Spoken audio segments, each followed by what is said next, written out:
Australia. But that's another classic example of a video that went viral, that millions and millions of people around the world have seen. So it's a great way of getting your company name out. Obviously, it's not easy to do. But let's take a step back from all that modern stuff and just start at the beginning.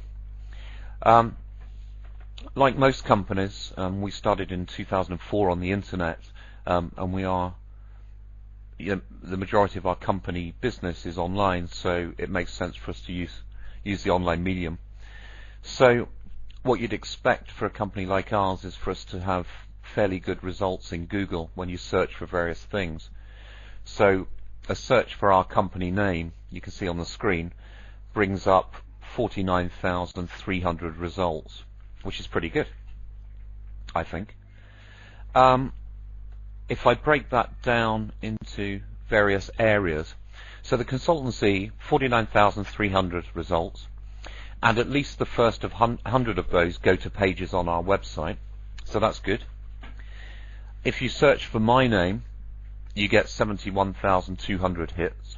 These may have changed because I did these results quite a while ago. If you search for my colleague Nikki's, you get slightly more, but that's not because she's better or more popular, it's just that it's a very common name, whereas mine isn't.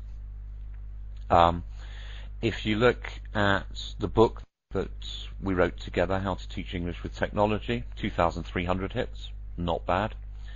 And if you search for a couple of the things that we do a lot of work in, so e-moderation training or Second Life languages, we come out in the top 10 results.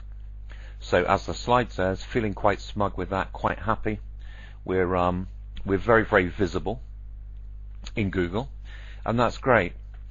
But the fact is, it turns out that people aren't really using, or they're certainly reducing their reliance on search engines for certain things, and one of those things is products and services that they buy.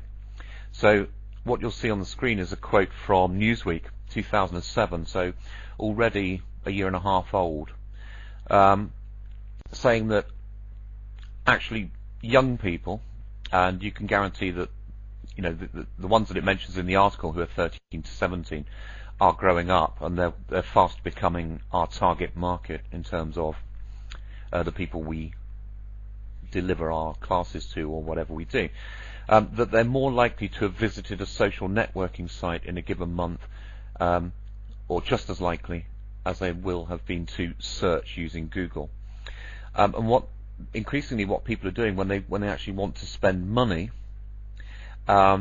is that they're not looking on Google. They might look on Amazon if they're going to buy books, see what people said about them, for example. But they're more likely to ask a friend. You see the second quotation from Esther Dyson, also in the same Newsweek article, says, if I'm looking for a movie, want to know what movies my friends liked, and if I want to buy a sofa, I'd rather buy it from the recommendation of a friend than a stranger. And so as we expand our networks in things like Facebook, LinkedIn, Twitter, and all these kind of things, we're more likely to just send out a quick Twitter. I'm thinking of buying the new Asus netbook. Does anyone have it? And within an instant, I can get answers from people who I trust, which is slightly different from getting things off internet sites. If you go to my website, you wouldn't really expect us to say, actually, we're pretty bad at what we do. But hey, why not sign up for a course with us anyway? I mean, if you make a website, you're going to say you're good, you're great, everything you do is fantastic. What people want to know is what other people think of your services or you. And so that's where this whole idea of Web 2 and trusted reputation and things come in. I'm not going to change my Second Life name. 730, that's not bad. So in terms of the way the web's changed and the way companies really haven't kept up, Web 1, if you look at that's a snapshot of the internet taken in 1996. There were 45 million global users in 1996, but only 250,000 websites. And those websites were predominantly produced by experts in some field. They might have been official websites like the BBC and Disney and Encyclopedia Britannica.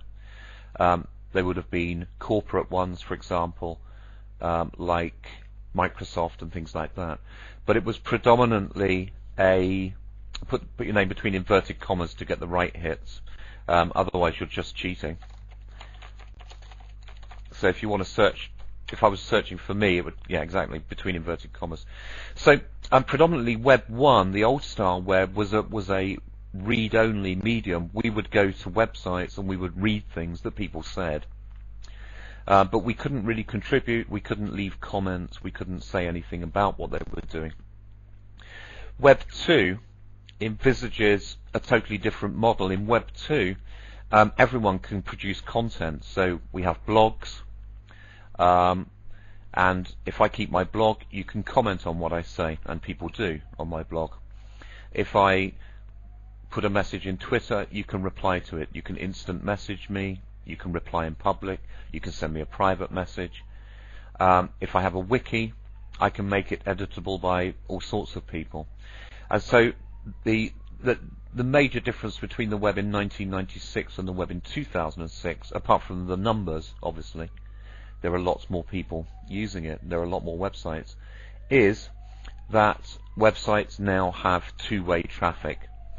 It's not a question of me saying how good I am, it's a question of me saying how good I am, and then people coming along and either agreeing or disagreeing. And that's kind of an important thing. So what happens when people don't engage with that technology? Now, you won't be able to read these screens very clearly, so I'm going to tell you a little bit about them. This is the screen you can see now is part of a discussion that was going on Dave's ESL Café. Yeah, but if I maximize it, I'll lose the chat window, won't I?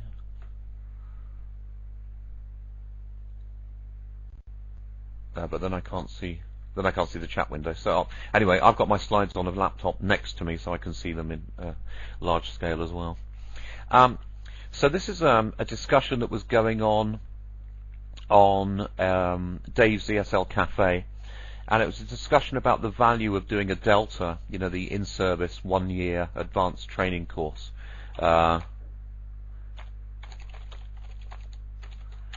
Doing a Cambridge Delta or Trinity diploma.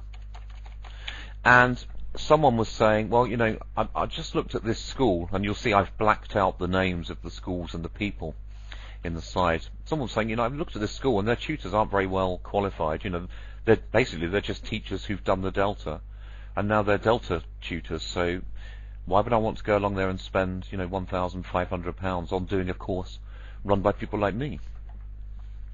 And I thought it was quite interesting because the city they were talking about has 2 schools that run the Delta, and they were talking about one particular school, and that school didn't get involved with this conversation. Now, the reason they didn't get involved, I imagine, is that they were totally unaware that this conversation was happening anywhere on the internet.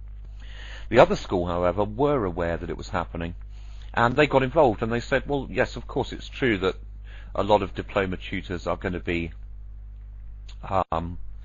people who've done the diploma and have experience, but just take a look at our diploma tutors, because it's not just that. You know, they've got years of experience. Some of them have written course books, some of them have written resource books.